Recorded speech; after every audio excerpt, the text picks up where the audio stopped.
É óbvio que essa mulher está esgotada, porque ela foi confinada dentro dos seus lares com seus filhos, 2, 3 filhos, com seu marido, que normalmente acorda de manhã, sai, vai trabalhar, deixa aquela mulher com a responsabilidade de cuidar da casa, de trabalhar também, e não tem nenhuma consciência de que, por uma questão estrutural e educacional, de que não é isso, não é a função do homem, a função da mulher dentro da criação dos filhos. As coisas têm que ser equilibradas e divididas igualmente. Isso é uma coisa também que a gente ouve falar hoje em dia, e a gente tem uma geração de novos pais que tem essa relação de equidade com sua mulher dentro das tarefas, mas isso não é uma realidade. A gente sabe muito bem que a massa vive essa realidade do homem que fica responsável por prover aquela casa, né, por ter e trabalhar, e a mulher fica com a parte da educação. Muitas vezes essas mulheres vivem relacionamentos abusivos, que no dia a dia, numa não pandemia, você vai jogando a sujeira para baixo do tapete, é um grito que o marido dá. Isso eu não estou falando nem das relações extremas de agressão física, estou falando dos abusos diários que a mulher sofre, que ela também não vai percebendo o quanto aquela relação é abusiva, porque vai, né, por uma questão machista, a mulher tem medo da solidão, a mulher foi criada para ter medo da solidão, o casamento é um status social, você estar casada, mesmo que seja com um traste, melhor do que estar sozinha, você, né, isso tudo a gente vê que são estruturas machistas que foram impostas, né, dentro da sociedade. Mulheres compraram isso e para você enxergar que não é assim, realmente é uma luta. Então você vai vendo que realmente a violência doméstica aumentou, as pessoas confinadas, você tende a não ter como escapar, você não tem o seu trabalho que você vai sair e aí você vai, ufa, vou ficar longe dele durante um tempo, ou você tem uma amiga que você vai na casa, você não, né? Durante esse primeiro momento da quarentena, ficaram todos realmente confinados.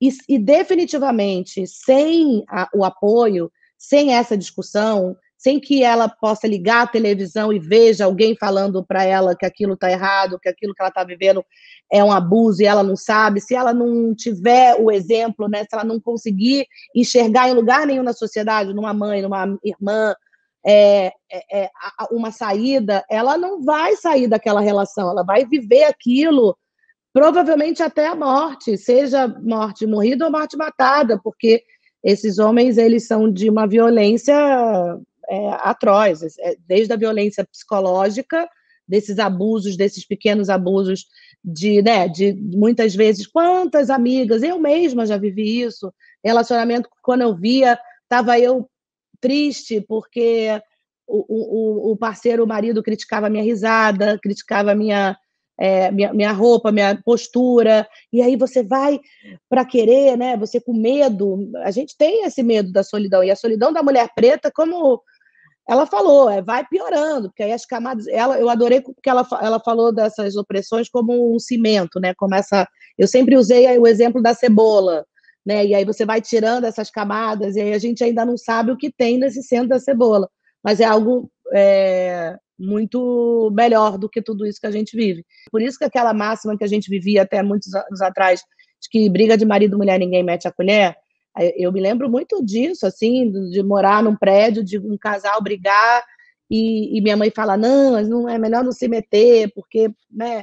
E hoje não é assim, a gente sabe que é o contrário, a gente tem que se meter sim, seja você uma irmã, uma prima, uma amiga, você tem que abrir o olho dessa mulher que ela está ali vivendo uma relação abusiva sem que ela perceba.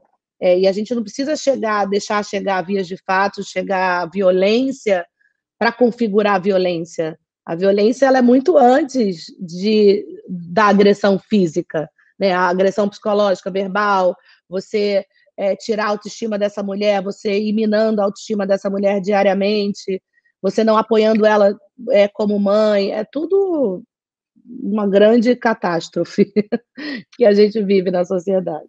Essas questões, né, do machismo, quando a gente vai pensar do machismo enquanto essa estrutura Então, enquanto esse chão de cimento, ou enquanto essas cascas da cebola, ou essas lentes com que se olha a sociedade, nós precisamos entender que quando a gente faz esse movimento, a gente está hierarquizando os gêneros. Então, a gente está dizendo que o homem tem mais poder, mais conhecimento, mais, enfim, um status maior do que a mulher, e aí a sociedade, sem perceber, vai estruturando todas as relações nessa premissa de que os homens precisam ter mais espaços do que as mulheres, a fala do homem tem mais peso e validade, tem menos dúvidas do que a das mulheres, e isso vai impactando todas as relações.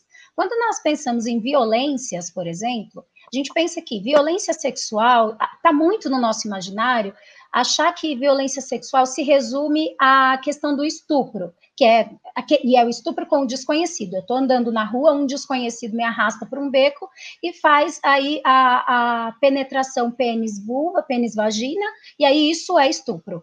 Mas, na verdade, a gente tem que pensar que o estupro conjugal, por exemplo, ele é mais comum do que se imagina, só que é mais difícil de se identificar, porque é cultural da nossa sociedade dizer que as mulheres precisam estar à disposição de seus maridos para o sexo.